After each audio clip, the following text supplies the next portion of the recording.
Assalamualaikum warahmatullahi wabarakatuh. Nama saya Siti Nurlela. Saya dari Prodi Pendidikan Agama Islam, Universitas Islam Negeri Sultan Maulana Hasanuddin Banten. Pada video ini, saya akan memenuhi tugas mata kuliah pengembangan kurikulum yang diampu oleh Ibu Dr. Hernanelis MPD. Baiklah, di sini saya akan membahas mengenai macam-macam konsep kurikulum. Yang mana konsep-konsep kurikulum yang akan saya bahas kali ini yaitu ada 4. Yang pertama, mengenai hakikat kurikulum akademik.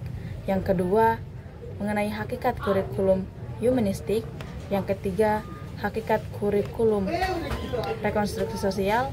Dan yang keempat, ada kurikulum teknologi.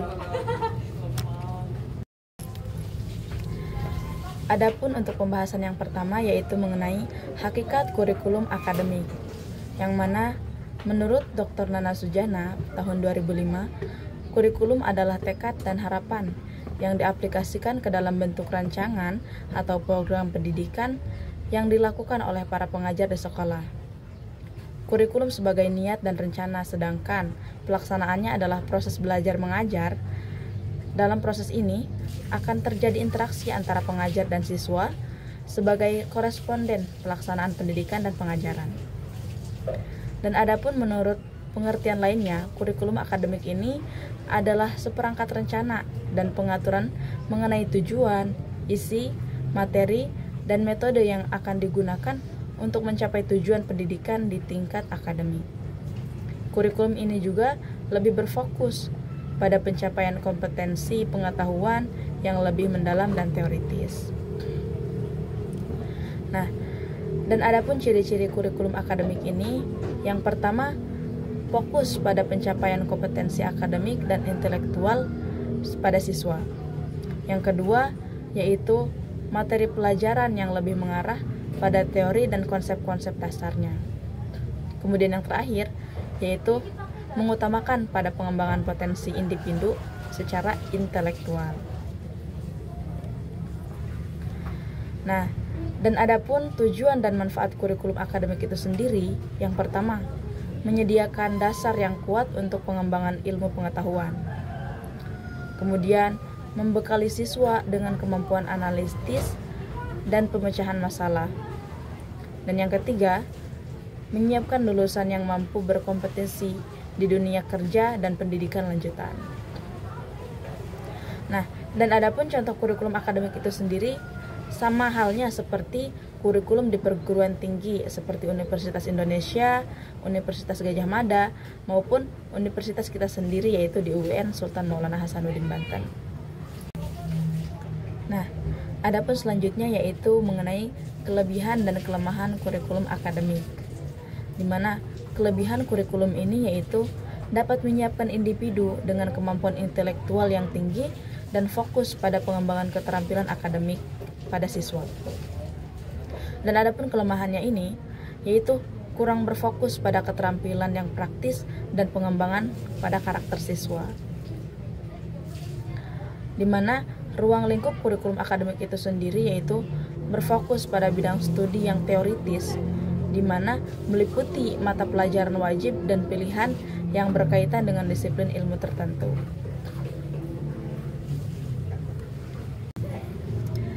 Dan adapun materi pembahasan yang kedua yaitu mengenai hakikat kurikulum humanistik, yang mana kurikulum humanistik ini adalah pendekatan kurikulum yang menekankan pada perkembangan individu secara menyeluruh, baik dari aspek kognitif, afektif, maupun psikomotorik. Tujuan utama kurikulum humanistik ini adalah membentuk manusia yang utuh, tidak hanya pintar secara akademis, tetapi juga memiliki keterampilan sosial, emosional, dan moral yang baik. Nah, dan adapun menurut Hamzah, humanistik ini adalah teori belajar yang menganggap bahwa belajar ini adalah bertujuan untuk memanusiakan manusia. Dan adapun prinsip-prinsip kurikulum humanistik itu sendiri, yang pertama, mengutamakan nilai-nilai kemanusiaan dan hubungan sosial. Kemudian, menekankan pada pembelajaran yang lebih terarah pada kebutuhan dan minat siswa. Dan yang ketiga, menyediakan ruang bagi ekspresi diri dan kreativitas mahasiswa. Nah, sama halnya seperti kurikulum akademik, kurikulum humanistik ini pula memiliki kelebihan dan kelemahan. Dan adapun kelebihan yang dimiliki oleh kurikulum humanistik ini, yang pertama yaitu kurikulum ini menghargai keunikan setiap individu. Pendekatan ini menghargai perbedaan individu dengan memberi ruang bagi setiap siswa untuk mengembangkan potensi terbaiknya. Kemudian kurikulum ini juga mendorong pengembangan kreativitas pada siswa, di mana siswa didorong untuk berpikir kreatif, berinovasi, dan mengeksplorasi hal-hal baru sesuai dengan minat mereka, sesuai dengan kemauan mereka. Dan yang terakhir, pendidikan yang menyeluruh. Kurikulum humanistik ini membentuk karakter siswa menjadi lebih baik dengan memperhatikan aspek sosial, emosional, moral, serta mendukung pengembangan nilai-nilai kemanusiaan. Dan adapun untuk kelemahannya yaitu yang pertama, kesulitan dalam implementasinya. Dalam konteks pendidikan Indonesia yang terkadang masih terfokus pada pengajaran yang berbasis hasil ujian, penerapan kurikulum humanistik ini dapat menjadi tantangan, terutama terkait dengan pengukuran keberhasilan. Kelemahan yang selanjutnya yaitu keterbatasan sumber daya, di mana tidak semua sekolah memiliki fasilitas dan sumber daya yang memadai untuk mendukung penerapan kurikulum humanistik secara maksimal. Nah, dan yang terakhir, kelemahan kurikulum ini pula yaitu kemampuan guru, di mana pada kurikulum ini, guru harus memiliki pemahaman dan keterampilan yang mendalam untuk menerapkan kurikulum humanistik ini, yang tidak akan selalu mudah dilakukan bagi siapapun.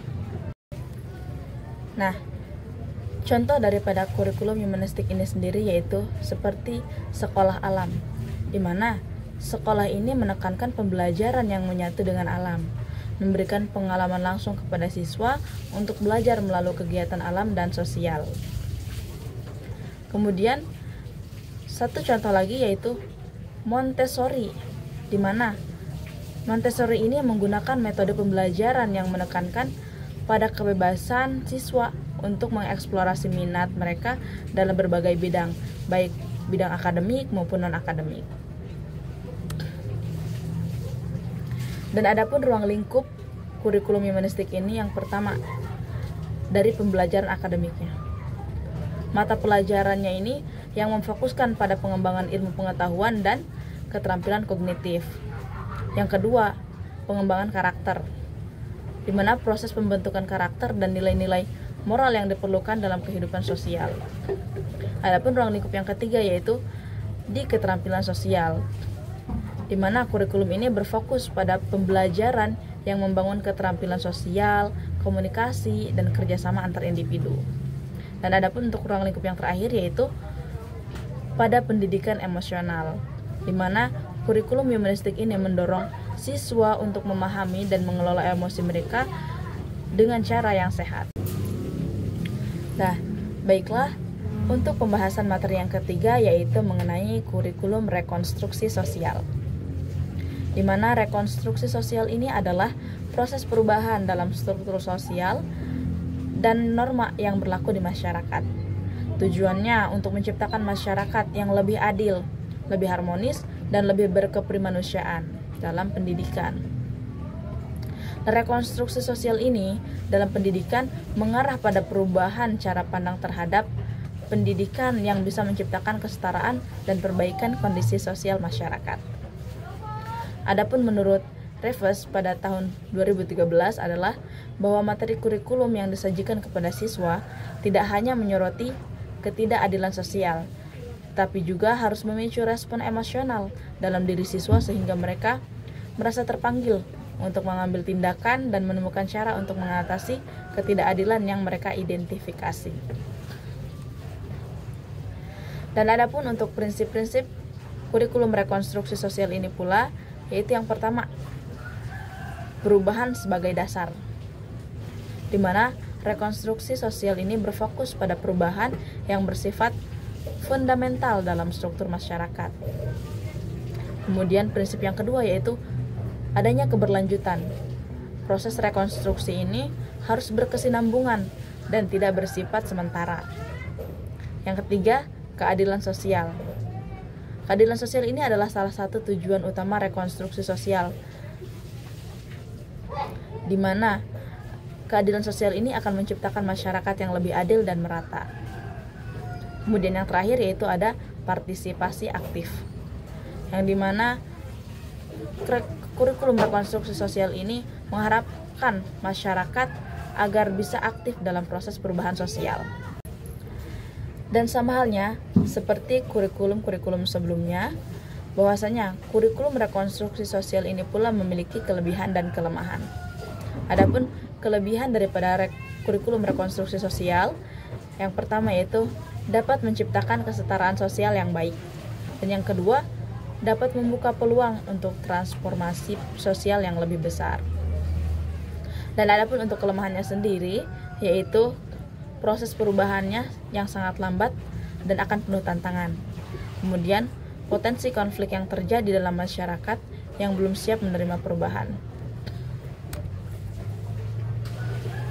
Untuk kurang lingkupnya sendiri, rekonstruksi sosial ini yang pertama pada sosial ekonomi, yang mana perubahan dalam distribusi kekayaan dan kesempatan untuk kesejahteraan sosial.